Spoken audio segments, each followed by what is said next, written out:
Buongiorno a tutti, oggi vi presento la nostra macchina di bustine, in questo caso riempimento liquide creme minimo 5, massimo 15 ml. Una volta effettuato tutto lo sgominamento della pellicola, possiamo iniziare a far arrivare la macchina in temperatura. Per questa tipologia di carta, di plastica, di bustina, abbiamo un 140 gradi per le resistenze verticali e orizzontali.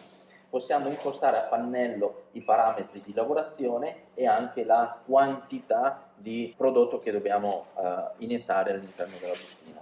Per quanto riguarda la lunghezza della bustina, quando ci troviamo di fronte a una bobina neutra come questa, quindi senza il mark, possiamo impostare a pannello, quindi possiamo dire alla macchina quanto lunga la deve fare. Vediamo un attimino il pannello della macchina, ci dà la scelta della lingua, italiano, possiamo verificare la produzione effettuata, quindi i pezzi prodotti fino al momento del reset, una velocità di produzione, possiamo andare a definire la lunghezza della bustina e abbiamo la possibilità di aumentare o diminuire la velocità del tiraggio bobina se vogliamo aumentare o diminuire la produzione al minuto o all'ora.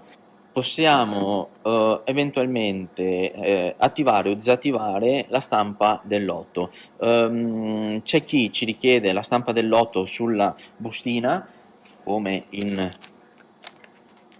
questo caso, o altrimenti possiamo aggiungere un modulo con, chiamiamola, una carta ricalcante, che quindi possiamo andare a definire la posizione a destra, a sinistra, in basso, in alto, in centro, quindi il cliente definisce la posizione della stampa sulla bustina, quindi è un modulo aggiuntivo e da qui possiamo attivarlo o disattivarlo.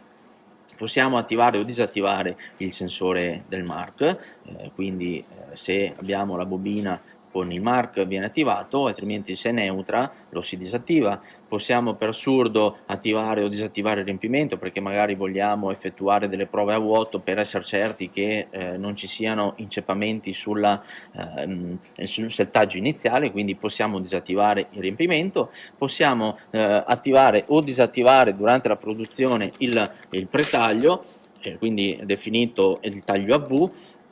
Possiamo disabilitare o abilitare la sicurezza delle porte, quindi in fase di settaggio possiamo lavorare con la porta aperta per solamente, quindi, e lo sottolineo, il setup della macchina. Possiamo attivare o disattivare il taglio della busta, oppure attivare o disattivare il nastro trasportatore in uscita dalla macchina per trasportare le bustine finite.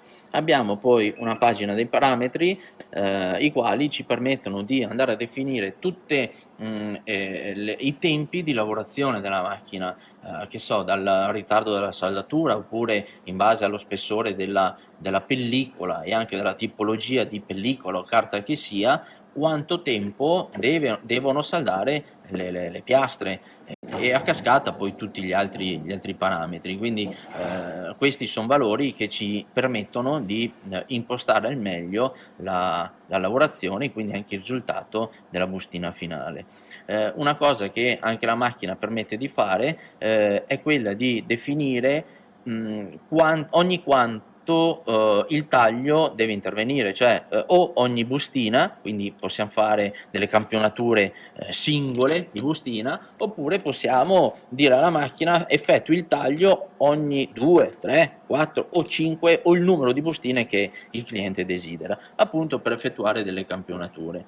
Oppure abbiamo la pagina manuale dove si va appunto per il settaggio ad attivare singolarmente le varie funzioni della macchina, quindi il tiraggio della bobina, il taglio, la saldatura, il riempimento, la stampa del lotto, oppure un singolo taglio a V. Tutto questo per impostare la macchina, quindi per le fasi iniziali del settaggio della macchina. Gruppo di riempimento pneumatico, la regolazione del tragitto della corsa del pistone ci va a definire la quantità di prodotto da erogare, quindi se vogliamo scendere drasticamente con la quantità da erogare o piuttosto aumentarla notevolmente, portiamo all'esterno per aumentare, all'interno per diminuire la quantità di prodotto. Questo è soltanto indicativo, poi si va a lavorare con i parametri a pannello. La macchina all'interno delle piastre riscaldanti e saldanti ha anche la possibilità di incidere il numero di lotto della produzione. Sulle piastre riscaldanti abbiamo la possibilità di cambiare i numeri del lotto che devono essere incisi sulla bustina. Chiaramente a macchina ferma e sufficientemente raffreddata andiamo a rimuovere le viti di tenuta della piastra, la piastra quindi la rimuoviamo fisicamente dal suo alloggio e andiamo a sostituire i numeri del lotto. In questa posizione abbiamo il coltello per il pretaglio. Da queste viti laterali, 4 viti, andiamo a modificare l'altezza del pretaglio, quindi modifichiamo la posizione a nostro piacimento per il pretaglio. Da questo volantino invece si va a modificare la posizione proprio del taglio, quindi nel momento in cui andiamo a modificare la lunghezza della bustina, ovvio che dobbiamo modificare anche la posizione del taglio.